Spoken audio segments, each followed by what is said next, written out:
अस्सलाम वालेकुम, this is हाफ़िज़ सलमान।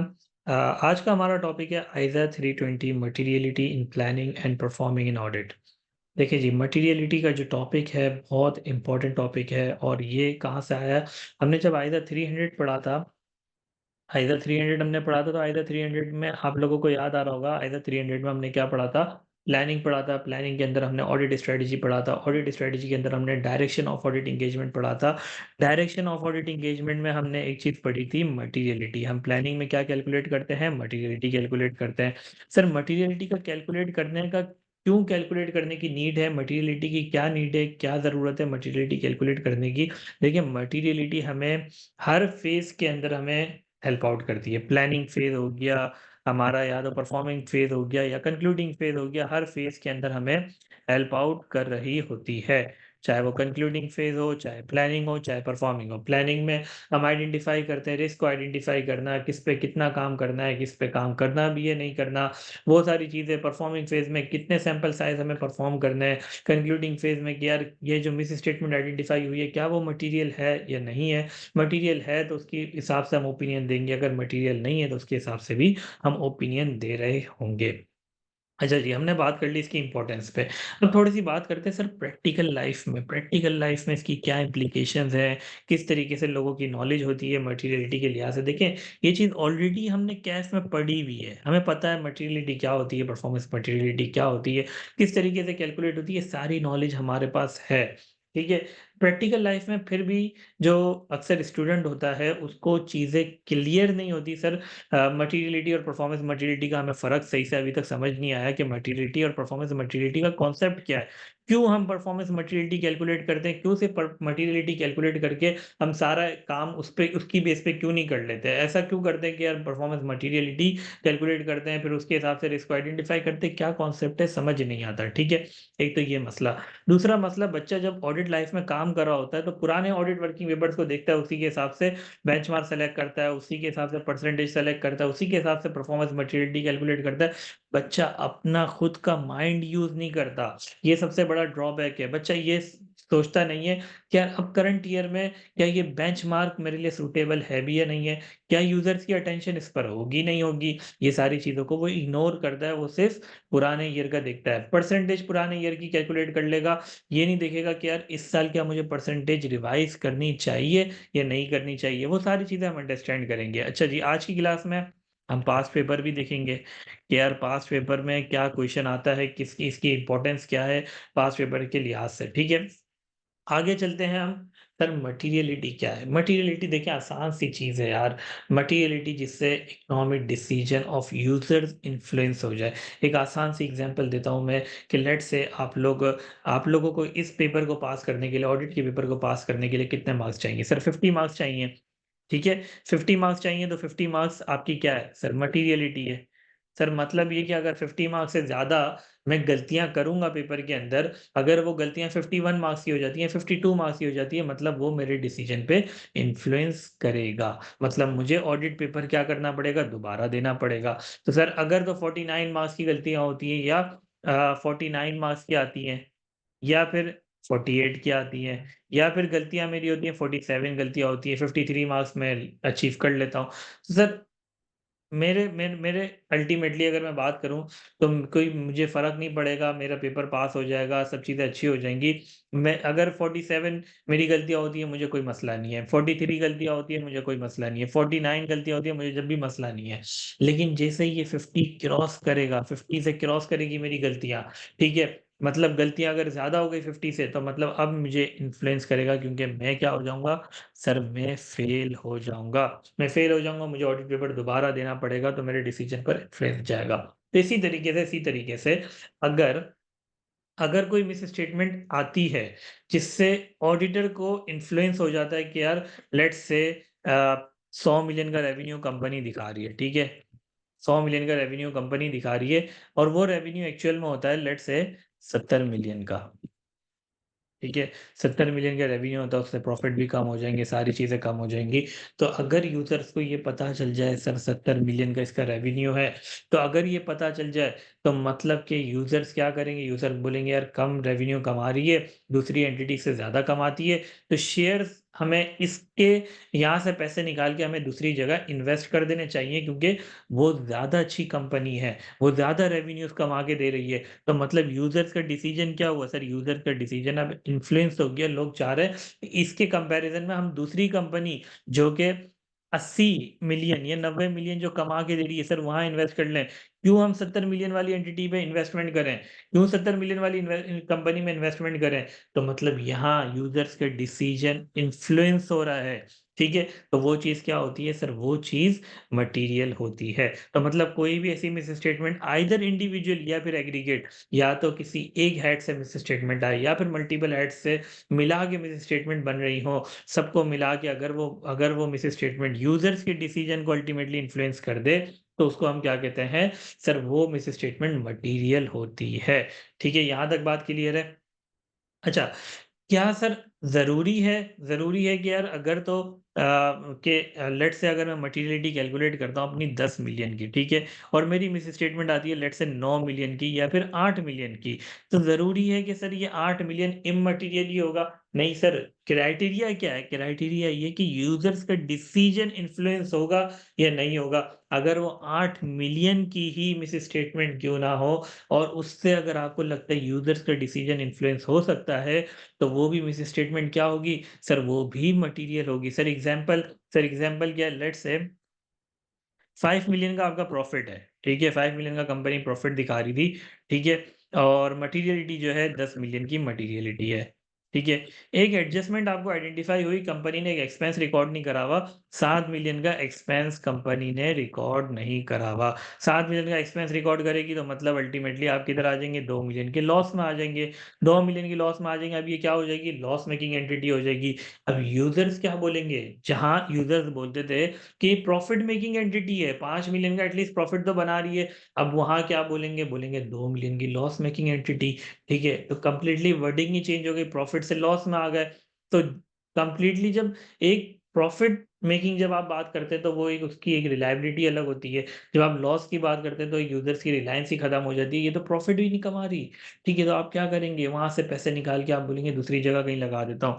तो यहाँ भी यूज़र्स के डिसीजन पे इन्फ्लुएंस आ गया। तो ये भी क्या होगा? सर ये भी मटीरियल होगी। तो मतलब से साइज़ इधर अफेक्टेड बाय साइज़ और नेचर। सर नेचर भी डिपेंड करता है कि यार नेचर भी क्या ये नेचर ने इसकी नेचर की वजह से तो मिस स्टेटमेंट मटीरियल नहीं है। सर ऐसा भी हो सकता है कोई डिस्क्लोज़र मिसिंग हो, ठीक है? तो वो डिस्क्लोज़र यूज़र्स की लिए फंडामेंटल हो वो डिस्क्लोज़र का होना। तो लेकिन कंपनी ने अगर वो डिस्क्लोज़र नहीं दिया हुआ तो और यूज़र्स के लिए फंडामेंटल है, तो आपने नहीं दिया हुआ तो सर वो भी क्या होगा? सर वो भी मटीरियल होगा। उससे भी आपके ओपिनियन पे इफ़ेक्ट आ रहा होगा। ये बात समझ में आ गई? अच्छा लास्ट चीज़ कि यार जब भी हम मटीरियलिटी अगर हम कैलकुलेट कर रहे हों, तो हम क्या देखते हैं? हमें देखना ये है कि यार यूज़र्स कौन से देखने हैं? सर हमें सिर्फ़ एक स्पेसिफ़िक यूज़र नहीं देखना। हमें सिर्फ़ ये नहीं देखना कि यार पर्टिकुलरली रेगुलेटर्स हम देख रहे हों या फिर पर्टिकुलरली डेट होल्डर्स देख रहे हों या फिर पर्टिकुलरली शेयर होल्डर हमें देखना है कॉमन यूज़र्स कौन से होंगे? प्राइमरी यूज़र्स कौन से होंगे? उसको देखते हुए हमें देखना है कि यार उनके डिसीज़न को यूज़र्स जो कॉमन यूज़र्स हैं, उनके डिसीज़न को इन्फ्लुएंस करेगा या नहीं करेगा। मेजॉरिटी हमें देखनी है, ठीक है? किसी पर्टिकुलर एक स्पेसिफिक को देखते हुए हमें ये नहीं देखना कि यार कि लेट्स से 10 अगर सिर्फ 5% की बैंक 5% जो है डेट कंपनी कंपनी जो है 5% डेट है और 95% इक्विटी है। ये 5% डेट है और हम उसके पर्सपेक्टिव से सोच रहे हो कि यार इधर डिसीज़न को इन्फ्लुएंस इसके पर्सपेक्टिव से हो जाएगा डेट होल्डर्स को, तो इधर गलत हो जाएगा। सिर्फ़ एक स्पेसिफिक यूज़र नहीं सोचना, हमें कॉमन यूज़र सोचने हैं, मेजॉरिटी यूज़र्स के हिसाब से सोचना है, एज़ अ ग्रुप सोचना है। ये बात समझ में आ रही है? तो डिसीज़न के इन्फ्लुएंस अगर यूज़र का देख रहे हैं, तो यूज़र्स कौन से देखेंगे? सर हमें देखना है कि as a group, as a common users कौन से हैं? वो हमें देखना है, ठीक है? तो मटीरियलिटी का तो समझ में आ गया कॉन्सेप्ट सर कि यार जो भी मिस स्टेटमेंट डिसीजन को इन्फ्लुएंस करेगी, वो चीज़ क्या है? सर वो चीज़ मटीरियल है, वो चीज़ मटीरियल है, ठीक है?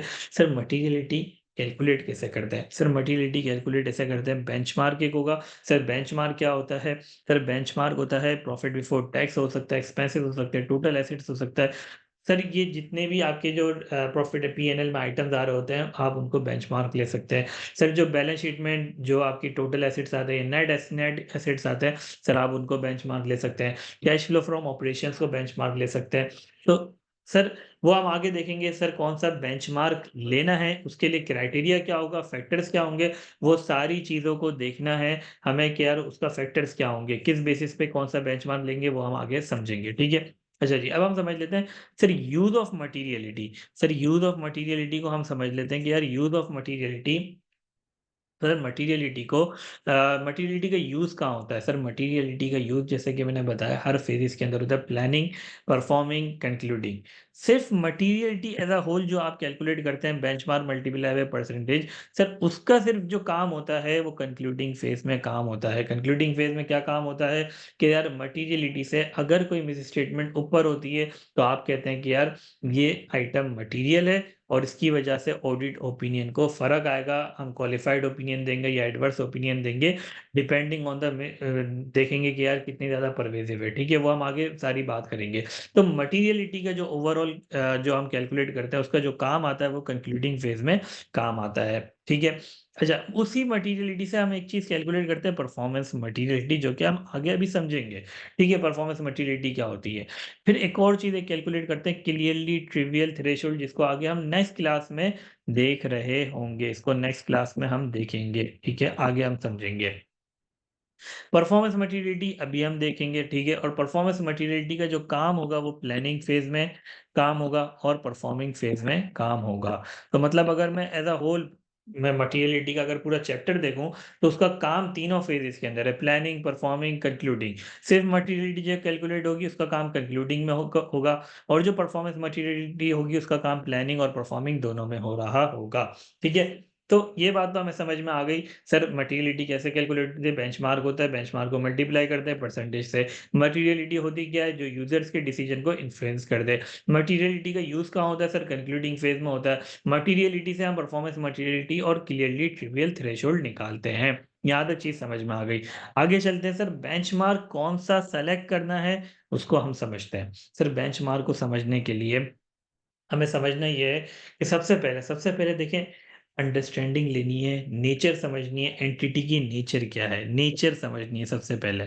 सबसे पहले हमें नेचर समझनी है कि सर एंटिटी की नेचर क्या है? क्या ये एंटिटी प्रॉफिट ओरिएंटेड एंटिटी है? सर प्रॉफिट ओरिएंटेड एंटिटी है तो मतलब सर यूज़र्स का फ़ोकस भी किधर होगा? सर प्रॉफिट पर होगा। Sir not for profit entity है तो मतलब सर प्रॉफिट ही नहीं है इस कंपनी में, प्रॉफिट कमाना ही मकसद नहीं है। तो सर प्रॉफिट तो होगा ही नहीं, प्रॉफिट यूज़र्स का फ़ोकस ही नहीं होगा, प्रॉफिट फ़ोकस नहीं होगा तो सर मतलब आप प्रॉफिट को बेंचमार्क के लिए नहीं ले सकते, ठीक है? तो नेचर ऑफ एंटिटी बहुत ज़्यादा इंपॉर्टेंट है, ये समझना कि यार क्या है लेट्स से अगर मैं बात करूँ कि यार एक बिल्डिंग है, एक बिल्डिंग में आप लोग रहते हैं, ठीक है? बिल्डिंग में आप लोग रहते हैं, बिल्डिंग में एक मेंटेनेंस डिसाइड होता है 5,000 या 10,000 ठीक है, आपने लेट्स से डिसाइड कर लिया। क्या लेट्स से 5,000 मेंटेनेंस होगा हर महीने, ठीक है? 10 फ्लैट है, 10 फ्लैट 5,000 मेंटेनेंस देंगे, ठीक है? तो 50,000 हमारा रेवेन्यू आ जाएगा, ठीक है? 50,000 का ये मेंटेनेंस क्यों दे रहे हैं? सर एक्सपेंसेस को मीट करने के लिए, एक्सपेंसेस क्या है? सर चौकीदार होता है, उसका खर्चा होता है। सर क्लीनिंग का खर्चा होता है। ठीक है? तो ये सारे खर्चों को मीट करने के लिए इलेक्ट्रिसिटी का एक्सपेंस हो गया, ये सारे खर्चे मीट करने के लिए हमने एक 5,000 मेंटेनेंस डिसाइड करते हैं। तो मेरा फ़ोकस किधर होगा? अगर बात करूँ तो क्या मेरा फ़ोकस इन 50,000 पे होगा? 50,000 तो हर महीने डिसाइडेड है, ये तो आना ही है, इधर तो फ़ोकस होगा ही नहीं। फ़ोकस किधर होगा इस केस के अंदर? सर मेरा फ़ोकस होगा एक्सपेंसेस पर। जो मेरे खर्चे हैं, जो मेरे खर्चे हैं उस पे फ़ोकस होगा कि कहीं मेरे खर्चे ज़्यादा एक्सीड तो नहीं कर गए, ठीक है? कहीं मेरे खर्चे में कोई गलतियाँ तो नहीं हो रही, कोई फ्रॉड तो नहीं हो रहा, कोई चोरी तो नहीं कर रहा, सर उस पे मेरा ज़्यादा फ़ोकस होगा। तो इस केस के अंदर मटीरियलिटी के लिए बेंचमार्क कौन-सा सेलेक्ट करूँगा? सर एक्सपेंसेस को बेंचमार्क सेलेक्ट कर रहा हूँगा, ठीक है? जैसे कि कराची क्लब है, जिमखाना है, वहाँ भी मेंबर्स होते हैं, मेंबर्स क्या देते हैं? सर सब्सक्रिप्शन देते हैं, जमा करते हैं, पैसे जमा करके उससे आप क्या करते हैं एक्सपेंसेस अपने मीट करते हैं। एक्सपेंसेस मीट करते हैं तो वहाँ भी फ़ोकस किधर होगा? सर टोटल एक्सपेंसेस पे फ़ोकस हो रहा होगा। तो सबसे पहले आपको क्या आइडेंटिफ़ाई करना है सर नेचर ऑफ एंटिटी को आइडेंटिफ़ाई करना है। क्या नेचर ऑफ एंटिटी क्या है? सही है। फिर आपको दूसरी चीज़ देखनी है कि यार एंटिटी किस लाइफ साइकिल में है। सर एक स्टार्टअप एंटिटी होती है, जब भी आप कोई नई दुकान खोलते हैं, नई दुकान जब खोलते हैं तो आपको पता होता है 6 महीने या 1 साल आपको प्रॉफ़िट नहीं होगा। अगर प्रॉफ़िट हो भी गया तो बहुत ही नॉमिनल होगा, ठीक है? तो आपका अल्टीमेट फ़ोकस क्या होता है? अल्टीमेट फ़ोकस होता है अभी मुझे किसी तरीके से अपने कस्टमर्स बढ़ाने हैं, किसी तरीके से अपने कस्टमर्स बढ़ाने हैं। कस्टमर्स इंक्रीज़ होंगे तो रेवेन्यू इंक्रीज़ होगा। चाहे एक्सपेंसेस मीट हो या ना हो, मुझे बस अपना रेवेन्यू बढ़ाना है। रेवेन्यू एक दफ़ा मार्केट में बढ़ जाएगा, अच्छा नाम हो जाएगा, तो ऐसे-ऐसे ग्रोथ हो जाएगी, तो अल्टीमेटली मैं भी प्रॉफ़िट में आ जाऊँगा। तो अल्टीमेटली इस एक स्टार्टअप एंटिटी का टारगेट सिर्फ़ क्या होता है? सर रेवेन्यू होता है। तो उस केस के अंदर अगर तो लाइफ़ साइकिल स्टार्टअप एंटिटी है, तो आप रेवेन्यू ले रहे होंगे। इसी तरीके से अगर तो इंडस्ट्री आप देखेंगे कि यार अब इंडस्ट्री क्या है? सर क्या ये बैंकिंग इंडस्ट्री है? क्या ये इंश्योरेंस इंडस्ट्री है? क्या ये मैन्युफैक्चरिंग इंडस्ट्री है? क्या ये सर्विस इंडस्ट्री है? सर सर्विस इंडस्ट्री है तो सर्विस इंडस्ट्री के अंदर तो एसेट्स ही लेट्स से मैं अकाउंटिंग और बुक कीपिंग सर्विसेज़ दे रहा हूँ, टैक्स सर्विसेज़ दे रहा हूँ। अब उसमें मेरे पास एसेट्स क्या है? कुछ भी नहीं है, एसेट्स तो मेरा फ़ोकस ही नहीं होगा। म मेरे पास तो एक्सपर्ट्स हैं, मेरे पास लेबर है, सारी चीज़ें हैं जो कि ओपिनियन देते हैं, मेरे पास सीए क्वालिफ़ाइड हैं, एसीसीए क्वालिफ़ाइड हैं, वो सारे लोग अपनी सर्विसेज़ दे रहे हैं। कोई एसेट्स थोड़ी, कोई मशीनरीज़ थोड़ी है, कोई लैंड, बिल्डिंग इतनी सारी कोई चीज़ें थोड़ी पड़ी हुई है मेरे पास। तो एसेट तो मेरा सर्विस इंडस्ट्री में होगा ही नहीं, ठीक है? मेरा फ़ोकस होगा या तो रेवेन्यू या तो प्रॉफिट बिफोर टैक्स।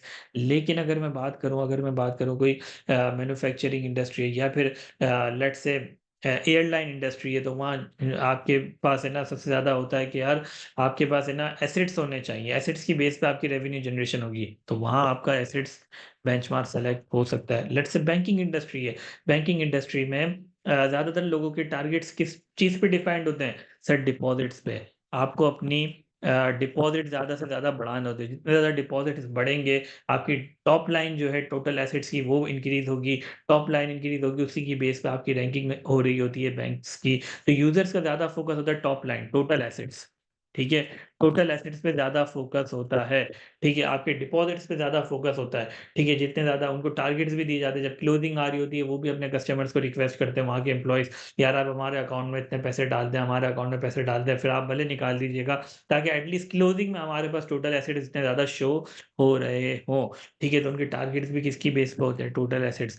जब उनके पास डिपॉज़िट ज़्यादा होंगे तो अल्टीमेटली डिपॉज़िट ज़्यादा होंगे तो लोन ज़्यादा दे सकेंगे, लोन ज़्यादा देंगे तो रेवेन्यू भी जनरेट कर ही लेंगे। ठीक है?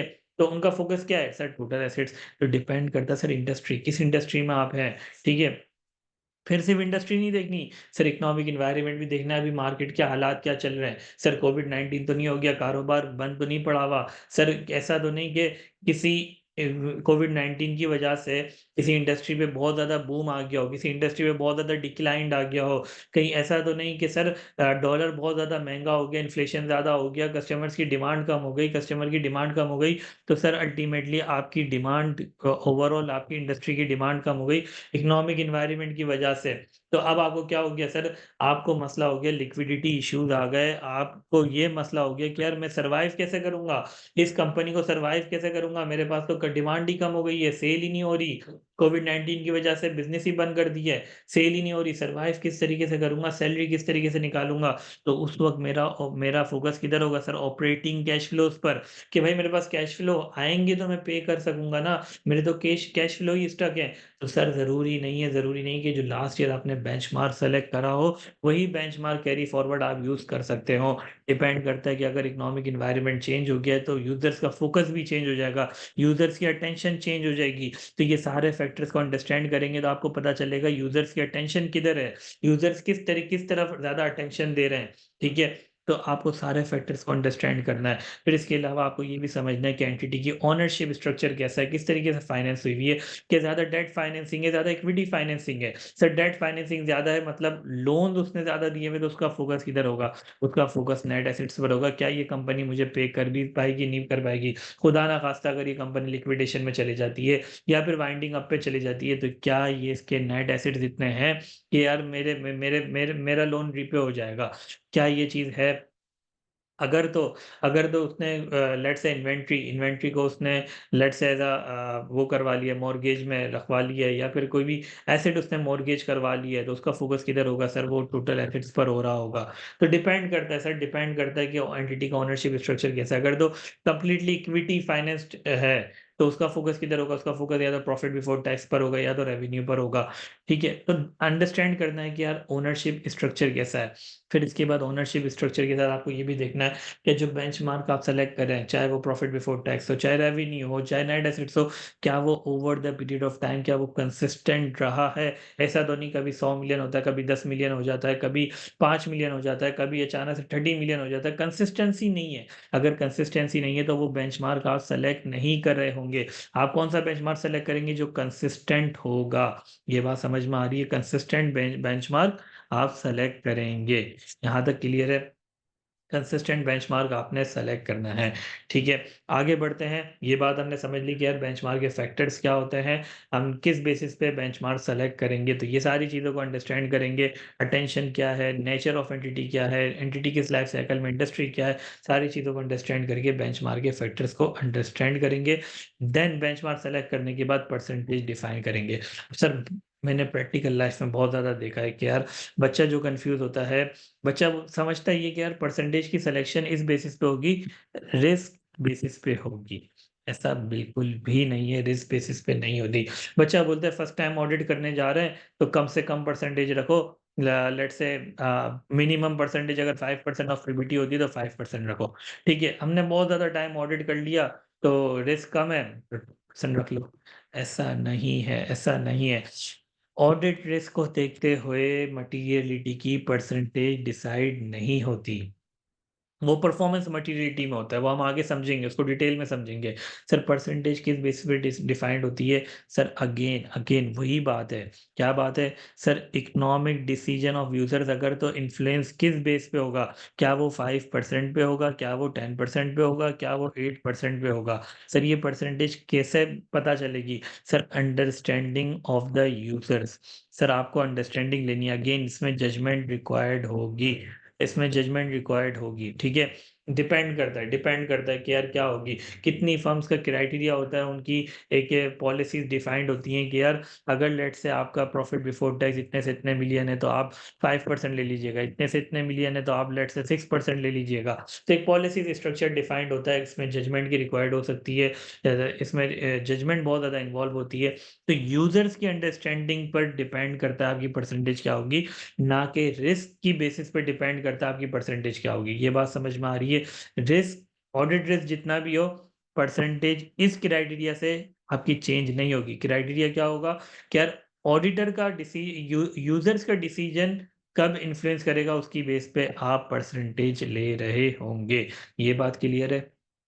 ठीक है, अब देखते हैं कि यार प्रॉफिट बिफोर टैक्स होगा तो नॉर्मली उसमें लिस्टेड एंटिटी होती है जिसमें यूजर्स का फोकस अर्निंग पर होता है, डिविडेंड पेइंग एंटिटी होती है, तो वहाँ प्रॉफिट बिफोर टैक्स आप ले रहे होते हैं। अच्छा जी, फिर देखते हैं earning before interest taxes depreciation. अक्सर स्टार्टअप कंपनीज होती हैं, वहाँ लोग ज़्यादा अंडरस्टैंड करते हैं कि यार जो एक्सपेंस जो एक्चुअल में जिससे कैश आउटफ्लो हो, ठीक है, वो उनको कंसीडर नहीं होता कि यार डेप्रिसिएशन अमोर्टाइजेशन, वो बोलते हैं इससे अल्टीमेटली हमारा आउटफ्लो नहीं होता। तो वो परफॉर्मेंस की मॉनिटरिंग जो है वो प्रॉफिट बिफोर टैक्स पे नहीं करते, वो एबिटा पे करते हैं, earning before interest and taxes depreciation and amortisation. तो वहाँ यूजर्स का फोकस क्या है? फोकस है एबिटा, तो वहाँ एबिटा बेंचमार्क लेंगे।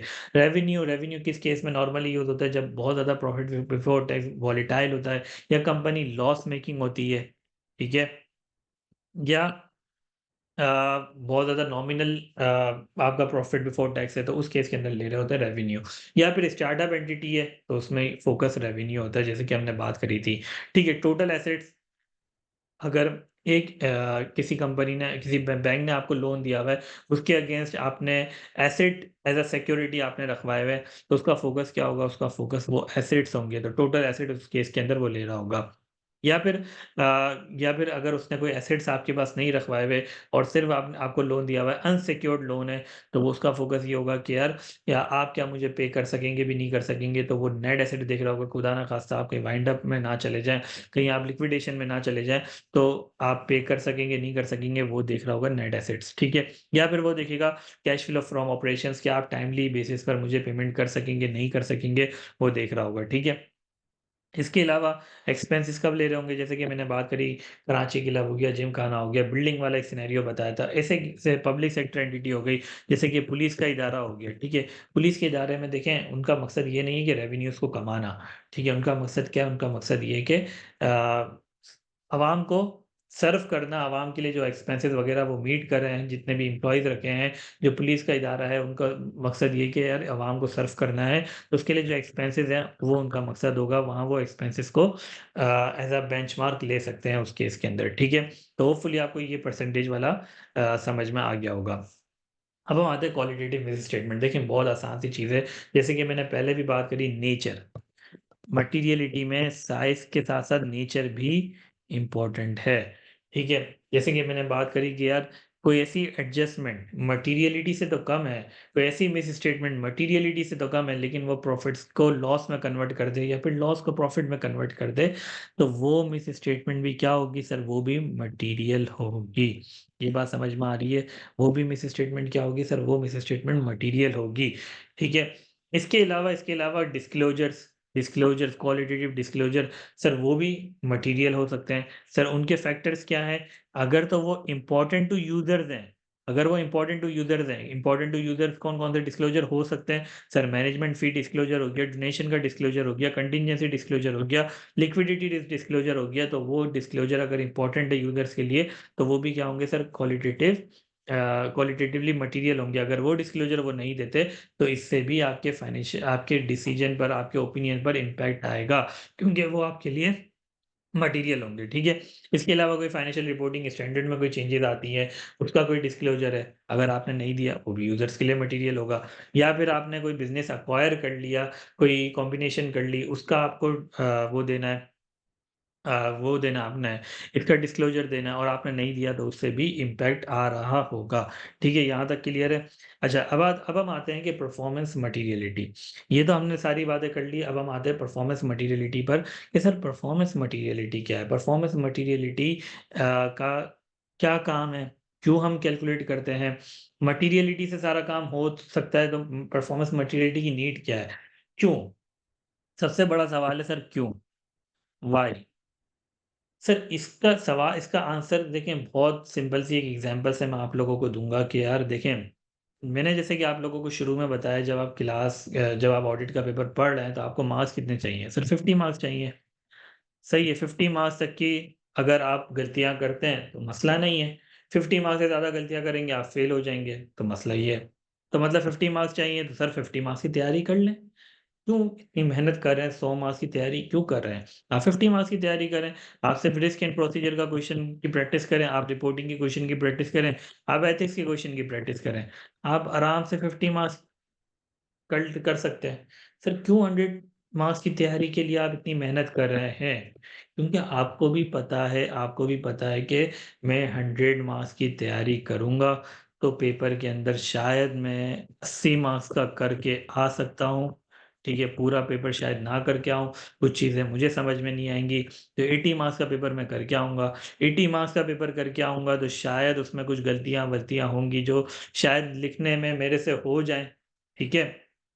और कट-कट के भी शायद मेरे 55 मार्क्स पे मैं पास हो रहा हूँ या 60 मार्क्स पे मैं पास हो रहा हूँ, तो मुझे पता है कि यार मैंने कुछ मार्जिन रखा है। ये बात समझ में आ रही है कि मैं क्यों 100 मार्क्स की तैयारी कर रहा हूँ? क्योंकि मैंने बोला कि यार 50 मार्क्स का अगर मैं पेपर करके आऊँगा, सिर्फ़ 50 मार्क्स की तैयारी करूँगा और 50 मार्क्स का पेपर करके आऊँगा, तो मैं फ़ेल हो जाऊँगा क्योंकि इसकी वजह ये कि 50 मार्क्स का पेपर करूँगा, तो कुछ ना कुछ ऐसी गलतियाँ मैं करूँगा जो कि मुझे पता नहीं होंगी, जो कि एग्ज़ामिनर शायद गलतियाँ मेरी पकड़ ले और वो काट दे तो मैं फ़ेल हो जाऊँगा। तो अल्टीमेटली ऑब्जेक्टिव मेरा कॉम्प्रोमाइज़ हो जाएगा। तो उसके लिए मैं क्या करता हूँ, कुछ ना कुछ मार्जिन करता हूँ, थोड़ी ज़्यादा मेहनत कर लेता हूँ कि भाई मैं थोड़ी ज़्यादा तैयारी कर लूँ, थोड़ा ज़्यादा काम कर लूँ, थोड़ी ज़्यादा मैं वो ओवरऑल सिलेबस की तैयारी कर लूँ, लेकिन अल्टीमेटली मेरा ऑब्जेक्टिव 50 मार्क्स का पूरा हो जाए। ये बात समझ में आ रही है? तो इसी तरीके से देखें सेम कॉन्सेप्ट अप्लाई हो रहा है इधर भी ऑडिट में भी। आपका ओवरऑल ऑब्जेक्टिव क्या है? सर 50 मार्क्स की मिस स्टेटमेंट जो है वो आपकी मटेरियलिटी है, ठीक है? ये आपका ओवरऑल ऑब्जेक्टिव है कि यार इससे क्रॉस करेगा तो ओपिनियन पे इफेक्ट आएगा कंक्लूडिंग फेज में, इससे क्रॉस करेगा तो ओपिनियन पर इफेक्ट आएगा, अदरवाइज नहीं आएगा। लेकिन उसको पकड़ने के लिए देखिए आप थोड़ा ज्यादा काम करेंगे, आप सिर्फ उसकी बेस पे काम करेंगे ना, तो अल्टीमेटली हो सकता है कुछ ऐसी गलतियां आप ना पकड़ सको और जिसकी वजह से आपका ओपिनियन आप गलत दे दो, ठीक है? तो हो सकता है कि गलतियां हो और आपके पकड़ में ना आए, तो आप क्या बोलोगे? आप बोलोगे थोड़ा ज्यादा काम कर लूं ताकि अगर कोई गलती वलती भी हो ना तो वो मेरी पकड़ में आ जाए, ठीक है? अल्टीमेटली मेरा ऑब्जेक्टिव कॉम्प्रोमाइज ना होए, मेरा ओपिनियन जो देना है वो गलत ना दे दूं, ठीक है? तो इसलिए आप क्या करते हैं, थोड़ा ज्यादा काम कर लेते हैं। तो परफॉर्मेंस मटीरियलिटी की नीड क्यों है यार? एक तो मकसद ये है कि यार थोड़ा सा सेफ्टी मार्जिन में दे देता हूँ कि यार जो रिस्क है, इस चीज का रिस्क है कि यार मैं कोई मिस स्टेटमेंट डिटेक्ट ना कर सकूं, इस चीज का रिस्क है कि कोई मैं मिस स्टेटमेंट डिटेक्ट ना कर सकूं, तो उसके लिए थोड़ा सेफ्टी मार्जिन एक मिल जाता है कि मैं थोड़ा ज्यादा काम कर लेता हूँ, वो रिस्क मेरा मिनिमाइज हो जाता है, जो डिटेक्शन रिस्क होता है वो मेरा थोड़ा कम हो जाता है। ये बात समझ में आ रही है? डिटेक्शन रिस्क थोड़ा कम हो जाता है, ये बात समझ में आ रही है?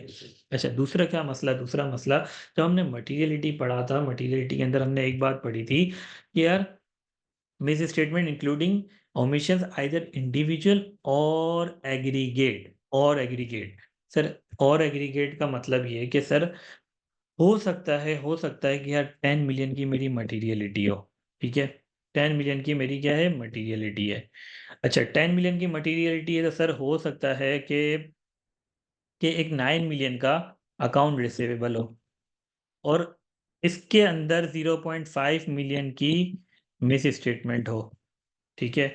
और 10 मिलियन से ये कम है अकाउंट रिसीवेबल 9 मिलियन का, तो मैंने क्या करा? इस पे काम नहीं करा तो 0.5 मिलियन की मिस स्टेटमेंट मुझे आइडेंटिफाई नहीं हुई।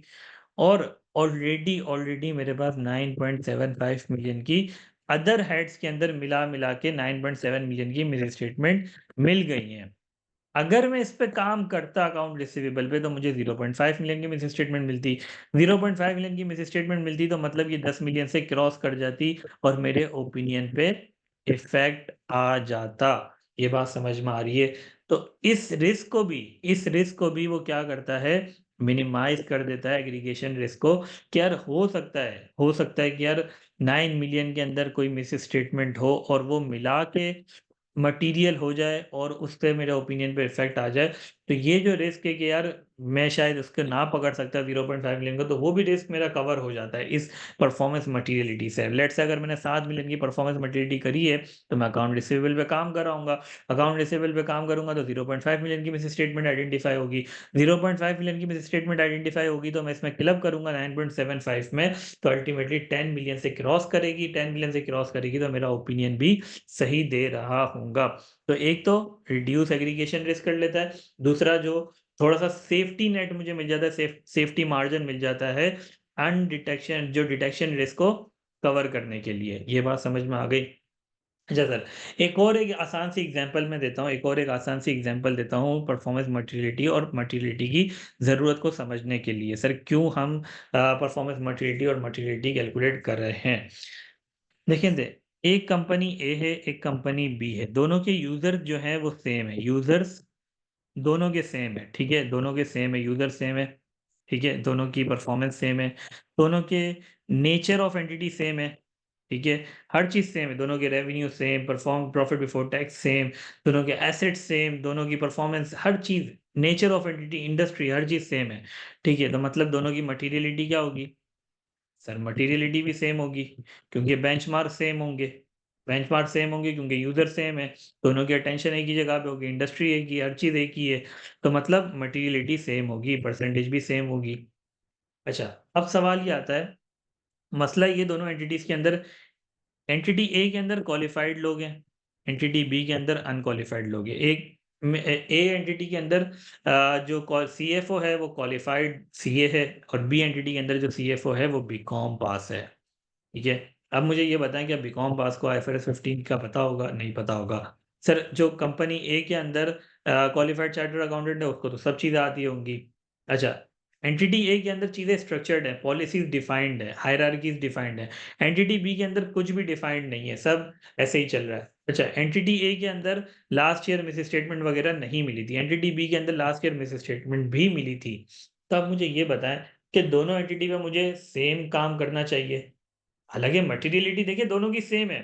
ओपिनियन यूज़र्स को जो डिसीज़न पे इन्फ्लुएंस आएगा, वो दोनों को सेम अमाउंट से आ रहा होगा। देखें इस बात को दोबारा मैं रिपीट कर रहा हूँ, मटेरियलिटी दोनों की सेम होगी।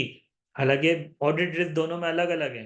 ठीक है, एक में कंट्रोल्स नहीं है, एक में कंट्रोल्स है। लेकिन मटेरियलिटी दोनों की सेम होगी क्योंकि डिसीज़न पे जो इन्फ्लुएंस आएगा वो दोनों का सेम होगा, दोनों की यूज़र सेम है, हर चीज़ सेम है। ठीक है? लेकिन काम जो है क्योंकि रिस्क एक एंटिटी में ज़्यादा है, एक एंटिटी में एरर्स के चांसेस ज़्यादा हैं, एक एंटिटी में एरर्स के चांसेस कम हैं। तो एक एंटिटी पे मुझे ज़्यादा काम करना पड़ेगा, एंटिटी बी के अंदर ज़्यादा काम करना पड़ेगा, एंटिटी ए के अंदर कम काम करना पड़ेगा। तो वो सारी चीज़ें ज़्यादा काम करना, कम काम करना कैसे डिसाइड करूँगा? सर परफॉर्मेंस मटेरियलिटी से डिसाइड करूँगा। परफॉर्मेंस मटेरियलिटी कम कर दूँगा तो ज़्यादा काम करूँगा, परफॉर्मेंस मटेरियलिटी ज़्यादा करूँगा तो ज़्यादा कम काम करूँगा। ये बात समझ में आ रही है? तो हमें समझ में आ गया सर परफॉर्मेंस मटेरियलिटी की नीड क्या है, ये तो चीज़ हमें समझ में आ गई। सर यूज़ किधर-किधर होती है, ये भी समझ लेते हैं।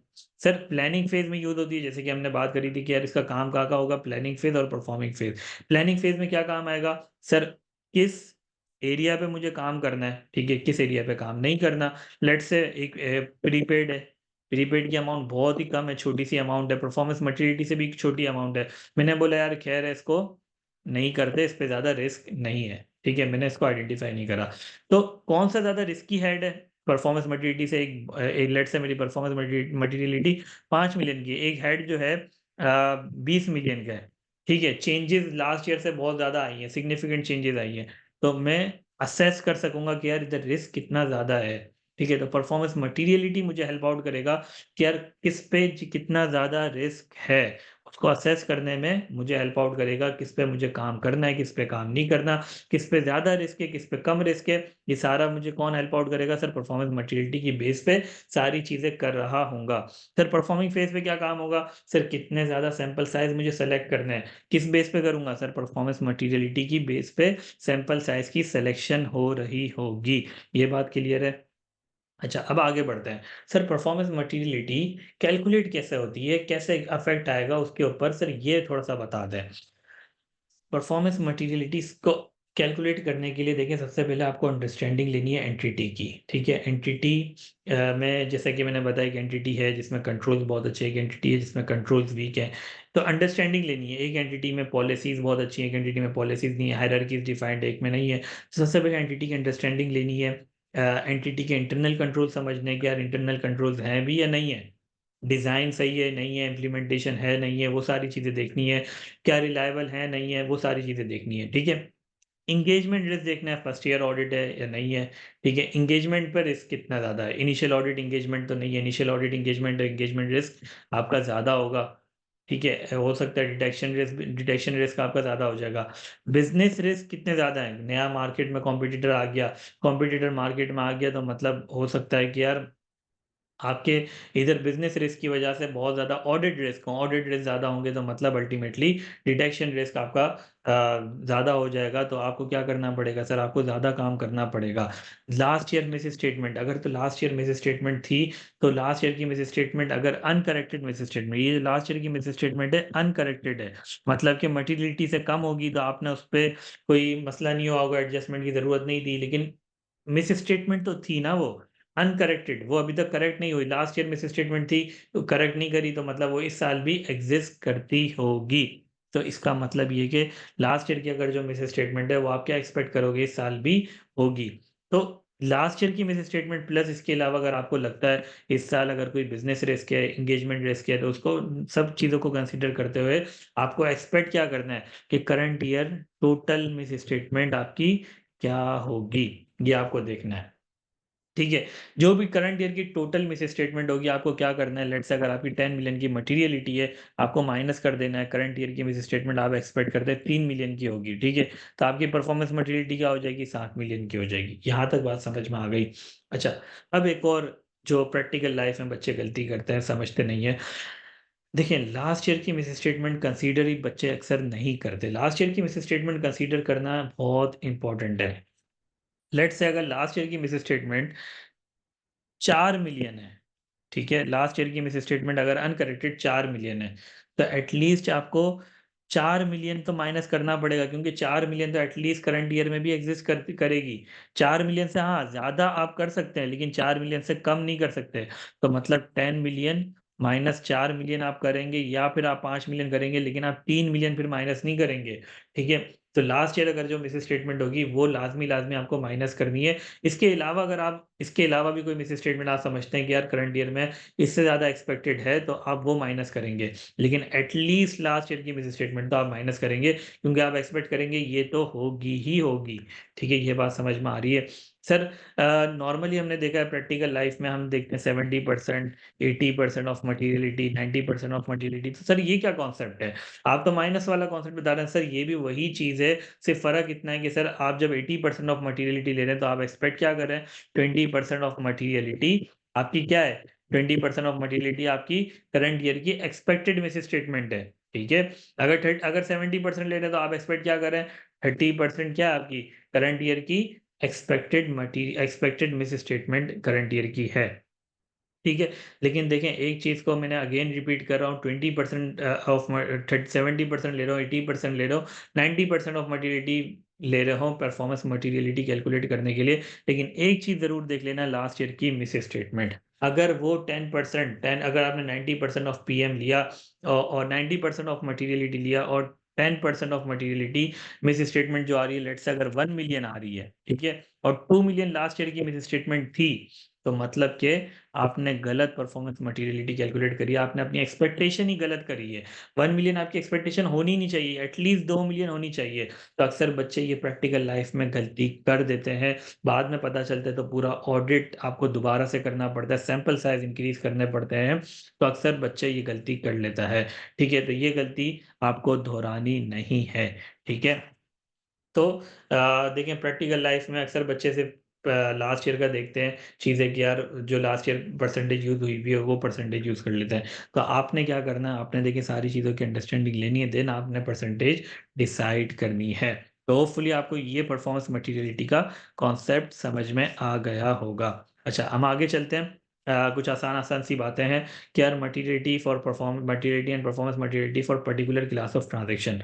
आसान सी बात है कि यार लेट्स से अगर रिलेटेड पार्टी ट्रांजैक्शन है, आपको लगता है कि यार रिलेटेड पार्टी ट्रांजैक्शन की अगर कोई मिस स्टेटमेंट आती है और वो मटीरियलिटी से कम भी होगी, लेकिन डिसीजन को इन्फ्लुएंस करेगी यूजर्स के, तो आप क्या करेंगे? आप बोलेंगे कि यार ये मटीरियल होगी। तो आप उसके लिए क्या करें? रिलेटेड पार्टी ट्रांजैक्शन के लिए एक अलग से मटीरियलिटी, एक स्पेसिफिक मटीरियलिटी कैलकुलेट कर लें उसके लिए, रिलेटेड पार्टी ट्रांजैक्शन के लिए। ठीक है? अगर आपको लगता है कि यार रेम्यूनरेशन ऑफ मैनेजमेंट के लिए, क्योंकि उस पे ज़्यादा फ़ोकस होगा, उस पे इन्फ्लुएंस डिसीजन का यूज़र्स का हो सकता है रेम्यूनरेशन ऑफ मैनेजमेंट पर, तो उसके लिए भी आप कह सकते हैं कि यार मैं एक अलग से मटीरियलिटी कैलकुलेट कर लेता हूँ, उसके अलग से पीएम भी कैलकुलेट कर लेता हूँ, तो आप कर सकते हैं। ठीक है? तो एग्ज़ाम्पल्स क्या-क्या हैं? एग्ज़ाम्पल्स हैं law, regulation, financial reporting framework, जिसमें रिलेटेड पार्टी ट्रांज़ैक्शन है, those charged with governance, sensitivity analysis, तो ये सारी चीज़ें हैं। ठीक है? की डिस्क्लोज़र, कोई डिस्क्लोज़र ऐसा है, ठीक है? किसी किसी पर्टिकुलर सेगमेंट में आपका फ़ोकस है यूज़र्स का, तो आईएफआरएस 8 के हिसाब से आपको क्या करना पड़ता है? सर डिस्क्लोज़र देना पड़ता है ऑपरेटिंग सेगमेंट का। अगर आपने वो डिस्क्लोज़र नहीं दिया, मतलब वो भी यूज़र्स के लिए मटीरियल होगा। ठीक है? तो उसके लिए आप अलग से एक मटीरियलिटी किसी पर्टिकुलर सेगमेंट के लिए आप कैलकुलेट कर सकते हैं। यहाँ तक क्लियर है? अच्छा सर, अब ये वाला जो टॉपिक है ना, नॉर्मलाइज़ेशन ऑफ मटीरियलिटी, ये आपने कैफ में नहीं पढ़ा हुआ। कैफ में आपने नहीं पढ़ा हुआ, ये न्यू टॉपिक है। ठीक है? आपके लिए न्यू टॉपिक है, लेकिन एक छोटी-सी बात है, कोई परेशान होने की बात नहीं है। एक छोटा-सा कॉन्सेप्ट है। कॉन्सेप्ट क्या है कि अगर लेट्स से आपने बेंचमार्क लिया प्रॉफिट बिफोर टैक्स, ठीक है? बेंचमार्क लिया आपने प्रॉफिट बिफोर टैक्स, ठीक है? लेकिन मसला ये हुआ आपने करंट ईयर में हमेशा कंसिस्टेंट आ रहा था, 100 मिलियन का पीबीटी होता था, 110 का हो गया, 120 हो गया। अब सडनली है ना, करंट ईयर में क्या हुआ, सडनली आ गया, लेट्स से ये 400 मिलियन का हो गया, 400 मिलियन का हो गया। सर इस साल हुआ ये कि यार एक आपने ना लैंड को सेल करा, लैंड आपने परचेज़ करी हुई थी कोई बहुत ही सस्ते दामों में, बहुत पहले करी हुई थी। अब आपने सेल करी तो आपको एक गेन आ गया on sale of land, gain on sale of land, ठीक है? आपको क्या आ गया? गेन आ गया। गेन आ गया जिसकी वजह से ये आपका प्रॉफिट बिफोर टैक्स किधर आ गया? 400 मिलियन पर आपका गेन आ गया, ठीक है? अच्छा, अब मसला ये हुआ कि यार ये तो वन ऑफ इवेंट है, तो आप क्या करेंगे सर अगर 400 मिलियन पे मैं मटीरियलिटी कैलकुलेट कर लूँ, तो मटीरियलिटी तो मेरी ज़्यादा आएगी। मटीरियलिटी ज़्यादा आएगी तो मतलब सर मेरी परफॉर्मेंस मटीरियलिटी भी ज़्यादा आएगी, ठीक है? तो मटीरियलिटी अगर ज़्यादा आएगी तो मतलब सर यूज़र्स का डिसीज़न तो कम ही उस पे हो जाएगा, 400 मिलियन पे 400 मिलियन के लेट्स से 5% पे थोड़ी डिपेंड करेगा। उसका तो डिपेंड करेगा लेट्स से 140 या फिर 150 इस पे डिपेंड करेगा, ठीक है? 150 के 5% पर, 400 के 5% पर थोड़ी होगा उसका डिसीज़न इन्फ्लुएंस, ठीक है? ये बात समझ में आ रही है? क्योंकि ये तो एक वन ऑफ इवेंट था। तो आप क्या करते हैं नॉर्मलाइज़ करते हैं, जो gain on sale of land होगा, वो आप इसमें से रिमूव कर देंगे। लेट्स से अगर वो 250 मिलियन होता है, लेट्स से अगर वो 250 मिलियन होता है, तो वो 250 मिलियन आप रिमूव कर देंगे। अल्टीमेटली कितना बचेगा? 150 मिलियन बचेगा। तो 150 मिलियन पे आप एप्लाई करेंगे परसेंटेज को। तो नॉर्मलाइज़ का कॉन्सेप्ट सिंपल सा है, कोई भी वन ऑफ इवेंट होता है, आप उसका इम्पैक्ट रिमूव कर देंगे। चाहे वो इन्वेंट्री का लॉस हो, कोई एकदम से कोई फ्लड आ जाता है जिसकी वजह से सारी आपकी चीज़ें तबाह हो जाती हैं, उसका लॉस आपने रिकॉर्ड कर दिया, तो वो लॉस आप हटा देंगे। कोई सिग्निफिकेंट इम्पेयरमेंट आ गई, वो हटा देंगे। इन्वेंट्री आपकी चोरी हो गई, वो हटा देंगे। कोविड-19 की वजह से 3 मंथ्स का लॉकडाउन आ गया था, ठीक है? 3 मंथ्स का लॉकडाउन आ गया था, आपका प्रॉफिट बिफोर टैक्स कंप्लीटली बिल्कुल लो हो गया था। सर तो नॉर्मल तो नहीं है ना ये, नॉर्मल सिचुएशन तो नहीं है, ये तो वन ऑफ इवेंट था। सर उसको भी आप क्या करेंगे सर नॉर्मलाइज़ कर रहे होंगे, ठीक है? ये बात समझ में आ गई? आगे चलते हैं। सर एक और कॉन्सेप्ट ये है नॉर्मलाइज़ेशन तो हमने समझ ली कोई कोई भी वन ऑफ इवेंट होगा उसका इम्पैक्ट हम रिमूव कर देंगे और हम पहुँच जाएँगे सर एक एडजस्टेड बेंचमार्क पर ज उसके बेसिस पर हम परसेंटेज अप्लाई कर रहे होंगे और आगे हम समझ भी लेंगे जब क्वेश्चन करेंगे तो। अच्छा एक और कॉन्सेप्ट है शॉर्ट और लॉन्ग पीरियड का। सर अगर लेट्स से एक नई कंपनी बनी लेट्स से जनवरी के अंदर, ठीक है? उसका जो ईयर एंड है वो जून है, ठीक है? अब वो जून आ गया, आपने 6 मंथ्स की क्लोजिंग करी, 6 मंथ्स के आपने प्रॉफिट बिफोर सब चीज़ें बना ली, 6 मंथ्स की बै सब चीज़ें बैलेंस शीट बन गई, profit and statement profit and loss statement बन गई, सारी चीज़ें बन गई। अब 6 मंथ्स का लेट्स से जो प्रॉफिट बिफोर टैक्स था वो 50 मिलियन था, ठीक है? 5% आपने अप्लाई करा 2.5 की मटीरियलिटी आ गई। 2.5 की मटीरियलिटी आई, आपने काम उसके हिसाब से कर लेंगे, ठीक है?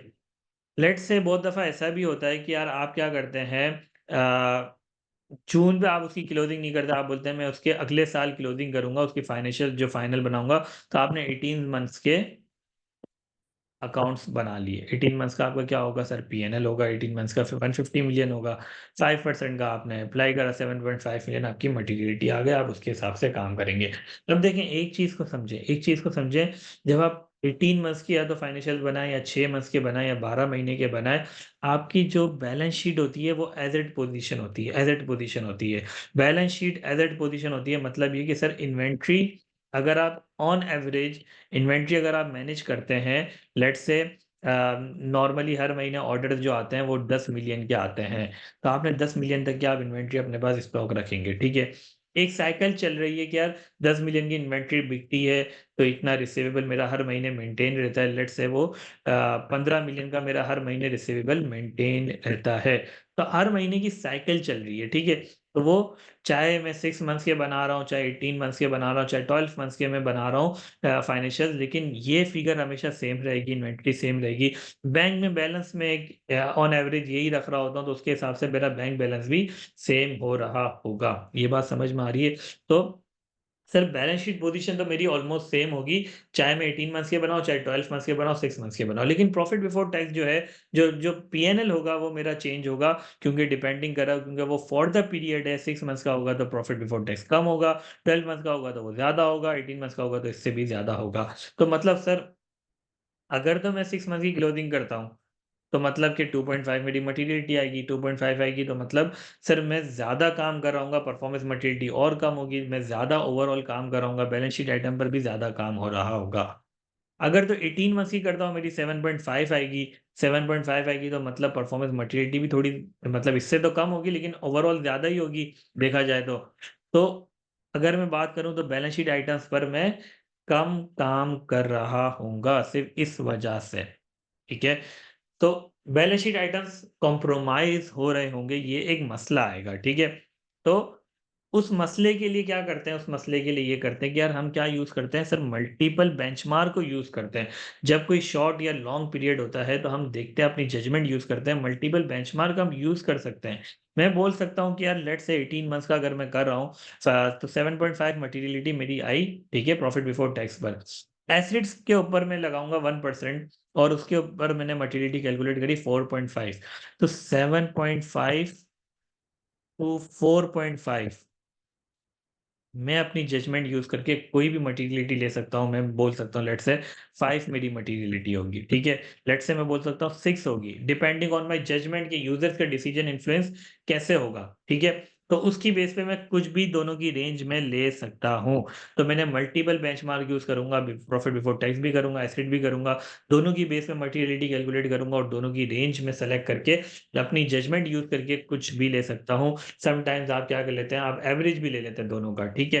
तो ये भी कर सकते हैं और डिपेंडिंग ऑन योर जजमेंट, ठीक है? अल्टीमेटली जजमेंट आपने यूज़ करनी है, ठीक है? तो इसको थोड़ा-सा रीड कर लेंगे। अगर तो फाइनेंशियल स्टेटमेंट प्रिपेयर्ड होती है 12 मंथ से ज़्यादा या फिर 12 मंथ से कम, तो आपको उस मटेरियलिटी कैलकुलेट करनी होगी for that period, for that financial reporting period. लेकिन एक मसला आएगा, अगर 6 मंथ ऑडिट करेंगे, तो मटेरियलिटी आपकी प्रॉफिट या रेवेन्यू की बेस पर होगी, तो आपको हाफ मटेरियलिटी आप कैलकुलेट कर रहे होंगे। लेकिन मटेरियलिटी बैलेंस शीट पे वो तकरीबन आपकी सेम होगी, बहुत ज़्यादा कम हो जाएगी मटेरियलिटी आपकी बैलेंस शीट के लिए, ठीक है? अगर 18 मंथ्स है, तो बैलेंस शीट के लिए मटेरियलिटी बहुत ज़्यादा हाई हो जाएगी। तो इस केस के अंदर आप क्या करेंगे, मल्टीपल बेंचमार्क को यूज़ करेंगे और उसकी रेंज सेलेक्ट करेंगे। रेंज के दरमियान में आप अपनी जजमेंट यूज़ करते हुए कोई भी नंबर ले लेंगे डिपेंडिंग ऑन योर जजमेंट कि यूज़र्स का डिसीजन किस नंबर से इन्फ्लुएंस होगा। ये बात क्लियर है? तो नॉर्मलाइज़ेशन का कॉन्सेप्ट क्या था कि यार हम क्या करेंगे वन ऑफ इवेंट को एक्सक्लूड कर देंगे। शॉर्ट और लॉन्ग पीरियड में हम क्या कर देंगे कि यार अगर तो हमें लगता है कि यार हमें मल्टीपल बेंचमार्क यूज़ करना है तो मल्टीपल बेंचमार्क यूज़ करते हुए मटेरियलिटी कैलकुलेट करेंगे और दोनों की रेंज हम देखेंगे कि यार कि रेंज में कौन-सा ऐसा नंबर है जिससे यूज़र्स का डिसीजन इन्फ्लुएंस हो जाएगा। ये बात क्लियर है? आगे चलते हैं। अच्छा जी, क्या हम मटीरियलिटी और परफॉर्मेंस मटीरियलिटी को रिवाइज़ कर सकते हैं? सर बिल्कुल कर सकते हैं, बिल्कुल कर सकते हैं अगर हमें लगता है कि यार किसी इवेंट की वजह से, किसी इन्फॉर्मेशन की वजह से यार अमाउंट चेंज हो जानी चाहिए, तो आप कर सकते हैं। चेंज की वजह क्या होंगी? अब पहले ये देख लेते हैं, ठीक है? Sir let's say natural disaster आ गया, ठीक है? नेचुरल डिज़ास्टर आ गया, कंप्लीटली चीज़ें चेंज हो गई। सर आप क्या करेंगे? सर आपको मटीरियलिटी चेंज करनी पड़ेगी, ठीक है? कोई टेक्नोलॉजिकल चेंजेज़ आ गई, आपने देखा कि यार इधर तो टेक्नोलॉजिकल चेंजेज़ आ गई हैं, चीज़ें काफ़ी ज़्यादा चेंज हो गई हैं, लीगल या रेगुलेटरी डेवलपमेंट्स आ गई हैं या फिर बिज़नेस की एक्विजिशन या डिस्पोज़ल आ गया है जिसकी वजह से आपको लगता है कि यार इधर जो है मटीरियलिटी अब चेंज कर देनी चाहिए, ठीक है? इधर क्योंकि यूज़र्स के जो वो है आपका जो let's say benchmark he change हो गया लेट्स से ठीक है? या फिर आपको लगता है कि यार इधर एडजस्टमेंट कोई आ गई, नेचुरल डिज़ास्टर हो गया या फिर कोई अपने कोई एडजस्टमेंट्स आ गई, जिसकी वजह से आपको लगता है कि यार आपके जो फाइनेंशियल्स है वो ही चेंज हो गए, ठीक है? आपकी प्रॉफिट बिफोर टैक्स के नंबर ही चेंज हो गया, तो आपकी क्या होगी मटीरियलिटी चेंज हो जाएगी।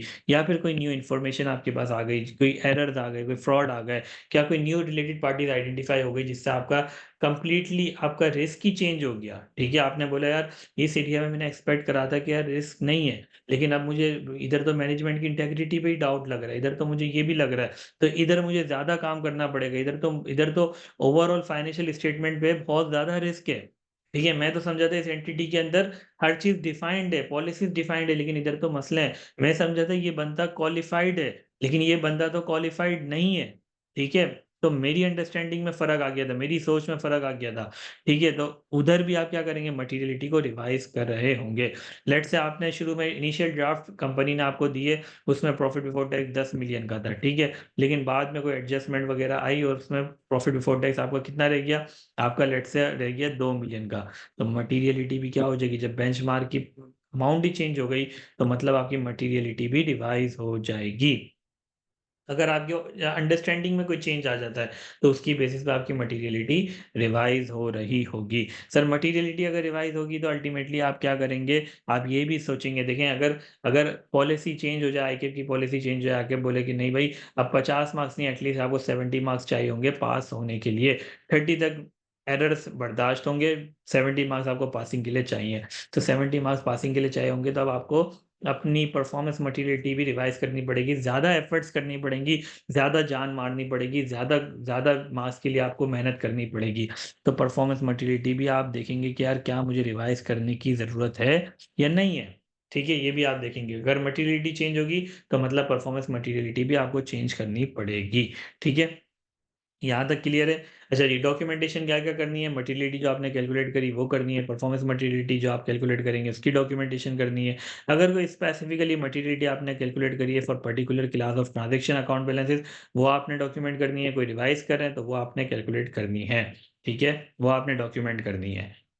अच्छा जी, क्वेश्चन हम देख लेते हैं, क्वेश्चन देख लेते हैं कि यार एक क्वेश्चन आया हुआ है समर 15 के अंदर आईकेप का कि यार क्वेश्चन क्या है कि यार ऑडिट फर्म अपॉइंट हुई आप लिक्विडेटिव इंडस्ट्रीज लिमिटेड के आप ऑडिटर्स हैं ठीक है वो लिक्विडेटिव इंडस्ट्रीज क्या है वो लिस्टेड कंपनी है ठीक है अच्छा पहले हम रिक्वायरमेंट एक दफा पढ़ लेते हैं रिक्वायरमेंट क्या है determine the materiality for the financial statement as a whole मतलब मटीरियलिटी कैलकुलेट करनी है also discuss the basis benchmark कि बेंचमार्क क्या सेलेक्ट करेंगे और उसकी बेसिस क्या है adopted by you in this regard sir materiality calculate करनी है कैलकुलेट का फॉर्मूला क्या है बेंचमार्क मल्टीप्लाई बाय परसेंटेज ठीक है बेंचमार्क का क्राइटेरिया हमने फैक्टर्स पढ़े में उसकी बेस पे बता देंगे सर लिस्टेड कंपनी है मतलब share general public share holder होगी जनरल पब्लिक का फोकस क्या होगा सर डिविडेंड मिले ये शेयर प्राइस इंक्रीज हो जाए वो कैसे होगी सर प्रॉफिट बिफोर टैक्स से ठीक है, तो मतलब इधर फ़ोकस क्या होगा? प्रॉफिट बिफोर टैक्स होगा। ये बात तो समझ में आ गई कि प्रॉफिट बिफोर टैक्स फ़ोकस होगा। अब शर्त ये है कि वो कंसिस्टेंट भी हो।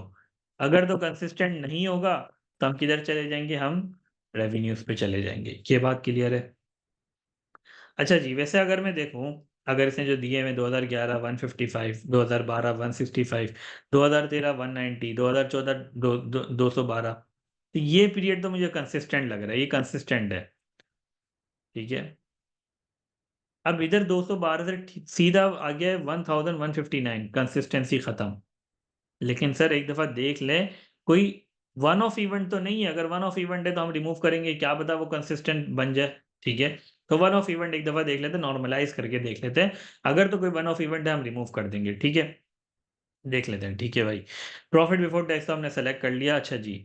अब 2015 का कुछ ब्रेकअप दिया हुआ है इसने कि भाई सेल्स हैं, एक्सपोर्ट्स हैं 1057, लोकल सप्लाइज़ है 513, लास्ट ईयर थी 944, 332 ठीक है, करीब-करीब है।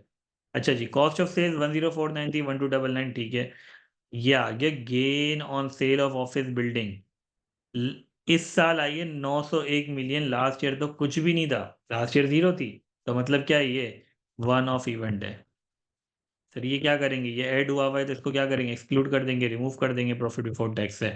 ये बात समझ में आ गई? 901 मिलियन इधर से क्या करेंगे? माइनस कर देंगे। अच्छा जी, other provision write off last year 13 था, इस बार 11 है, ठीक है, करीब-करीब है। 2 अदर चार्जेज़ हैं, इस बार भी 2 हैं, 212 ठीक है। बाकी सब चीज़ें ठीक है। असल यही चीज़ थी वन ऑफ इवेंट, ठीक है। आगे भी इन्फॉर्मेशन पढ़ लेते हैं, अभी खत्म नहीं हुआ है question. The result of for the current year include the impact of following items during the year increase हुई है एक्सपोर्ट एंड लोकल सेल्स क्यों हुई है सर एक न्यू एग्रीमेंट आया है फॉरेन कस्टमर के साथ और सप्लाईज हुई है made to government for flood affected people अच्छा जी देखिए एग्रीमेंट फॉरेन कस्टमर के साथ हुआ ये तो एक नॉर्मल सी बात है कि यार फॉरेन कस्टमर के साथ आपके एग्रीमेंट्स होते हैं आपके नॉर्मल आप लोकल कस्टमर्स को आप अक्वायर करते हैं एक्सपोर्ट तो आप कर ही रहे हैं ना एक नया आपको कस्टमर मिल गया एक्सपोर्ट्स का ठीक है कोई मसले वाली बात नहीं है तो ये तो नॉर्मल सी बात है सर सडनली कोई फ्लड आया और गवर्नमेंट ने आपको कॉन्ट्रैक्ट दिया है, ये देखें ये हर बार नहीं होता। ये एक वन ऑफ इवेंट है। ये बात समझ में आ रही है? ये एक वन ऑफ इवेंट है। ये फ्लड का आना और फ्लड के आने की वजह से गवर्नमेंट ने कहा आपको कॉन्ट्रैक्ट देना, ये वन ऑफ इवेंट है। ये हर दफ़ा आपको सेल्स ये वाली नहीं मिलेंगी। ये बात समझ में आ रही है? ये फ्लड अफेक्टेड ये वन ऑफ इवेंट है। ये वाली जो सेल्स है ये वन ऑफ इवेंट है। तो सेल्स टू न्यू कस्टमर्स, नए कस्टमर का मिलना कोई मसला नहीं है, लेकिन गवर्नमेंट का आना ये एक वन ऑफ इवेंट है। नए कस्टमर की सेल्स कितनी है सर? 105 मिलियन है, ये तो नॉर्मल है, ठीक है? ये नॉर्मल है। लेकिन गवर्नमेंट का कॉन्ट्रैक्ट देना ये वन ऑफ इवेंट है 225 मिलियन, मतलब सर ये भी क्या होगा? सर ये भी एक्सक्लूड होगा।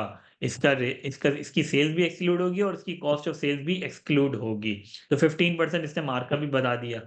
ठीक है, मार्कअप अगर 15% है तो मतलब 225 डिवाइड बाई 115 मल्टीप्लाई बाई 100, इसकी क्या होगी सर? कॉस्ट ऑफ सेल्स होगी। ये बात समझ में आ रही है?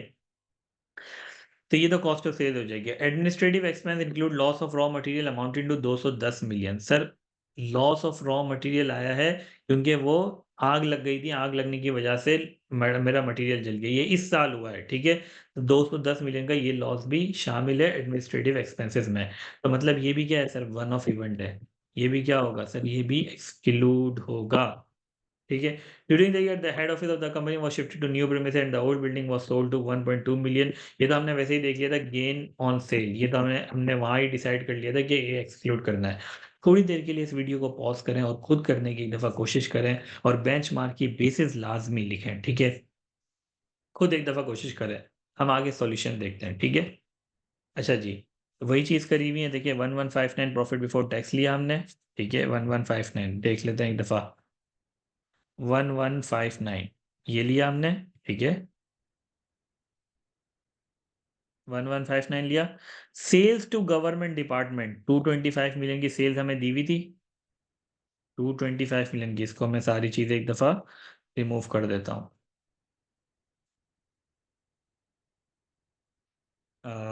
225 मिलियन की हमें सेल्स दी हुई थी, ठीक है? तो 225 मिलियन हमने ये ले लिया। कॉस्ट ऑफ सेल्स मैंने बताया था, कॉस्ट ऑफ सेल्स कैसे कैलकुलेट करनी है? 225 divide by 225 divide by 115 multiply by 100, हमारे पास क्या आ जाएगा? 196 आ जाएगा, ठीक है? 196 आ जाएगा। फिर इसके बाद हमें क्या करना है sir? Loss of raw material हमें दिया गिवन था। कितना loss of raw material given था सर? 210 मिलियन का हमारे पास loss of raw material given था। तो लॉस ऑफ रॉ मटेरियल हम क्या कर देंगे सर? वो भी ऐड कर देंगे, ऑलरेडी माइनस हुआ हुआ था, हम ऐड कर देंगे। Gain on sale of building हमें दिया हुआ था। Gain on sale of building कितना दिया हुआ था? 901 मिलियन। 901 मिलियन को भी हम क्या करेंगे? 901 मिलियन को भी हम माइनस कर देंगे। तो नॉर्मलाइज प्रॉफिट बिफोर टैक्स कितना आ गया? 439 मिलियन। 439 मिलियन पे हमने 5% अप्लाई करा, 21.95 मिलियन हमारी मटेरियलिटी आ गई। अब देखें, डिस्कशन करते हैं कि भाई जैसे कि ये लिस्टेड एंटिटी थी, तो प्राइमरी यूजर्स कौन है? जनरल पब्लिक है, जिसका कंसर्न क्या होता है? प्रॉफिट बिफोर टैक्स होता है। जितना ज़्यादा प्रॉफिट बिफोर टैक्स होगा, शेयर प्राइस इंक्रीज होगी, डिविडेंड्स मिलेंगे, ठीक है? तो normalise profit before tax consistent भी है प्रीवियस ईयर के साथ, 439 है। लास्ट ईयर कितना था वो भी देख लेते हैं हम। लास्ट ईयर था हमारा लास्ट ईयर था हमारा 212, अब हमारा 400 है, ठीक है? कंसिस्टेंट है, इतना ज़्यादा कोई वो मसला नहीं है, ठीक है? तो normalise profit before tax consistent है प्रीवियस ईयर से। तो प्रॉफिट बिफोर टैक्स क्या अप्रोप्रिएट बेंचमार्क है, ठीक है? यहाँ तक क्लियर है? अच्छा, circumstances give rise to an exceptional decrease or increase in such profit may lead the auditor to conclude that materiality for the financial statement as a whole is more appropriately determined using a normalized profit before tax from continuing operations figure based on past result. Therefore, following items are excluded to arrive at normalized profit. क्या क्या हमने बोला? Cell of government department निकाल दो, loss of raw material निकाल दो, gain on sale building निकाल दो। लेकिन हमने बात करी कि भाई जो इंक्रीज है सेल का due to new agreement is part of normal operations, therefore it is not excluded. तो ये बताना है आपने, ठीक है? अच्छा जी, फिर हमने बताया determining a percentage to be applied to a chosen benchmark involve the exercise of professional judgment as either 320 suggests the rate of 5% of profit before tax, therefore it is used। ठीक है, तो क्लियर है? देखें, चीज़ों को drafting ऐसे करना है, चीज़ों को ड्राफ्टिंग ऐसे करना है जैसे आप बात कर रहे हैं एग्जामिनर के साथ, ठीक है? आपने उसको एक एक चीज़ समझानी है प्रॉपरली, ठीक है? आपने सिर्फ मटेरियलिटी कैलकुलेट करके उसको समझाना भी है कि आपने ये बेंचमार्क क्यों लिया, आपने ये चीज़ें रिमूव करी तो क्यों करी, ठीक है, आपने नॉर्मलाइज़ करा तो क्यों करा? ये चीज़ रिमूव नहीं करी तो क्यों नहीं करी ये भी बताना है, ठीक है? आपने एक-एक चीज़ को बताना है क्लियरली, आप चीज़ों को प्रॉपर्ली आप बताएँगे, कॉन्सेप्चुअली उससे बात करेंगे, उसको एक्सप्लेन करेंगे तो उसको भी चीज़ें समझ में आएँगी, वो आपको मार्क्स दे रहा होगा।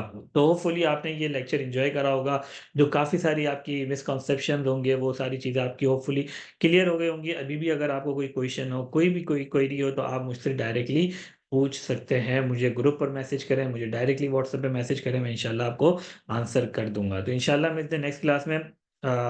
तो यहाँ तक आज के लेक्चर को रखते हैं और इंशाल्लाह नेक्स्ट क्लास में आपसे इंशाल्लाह मुलाकात होती है। ठीक है? अल्लाह हाफ़िज़।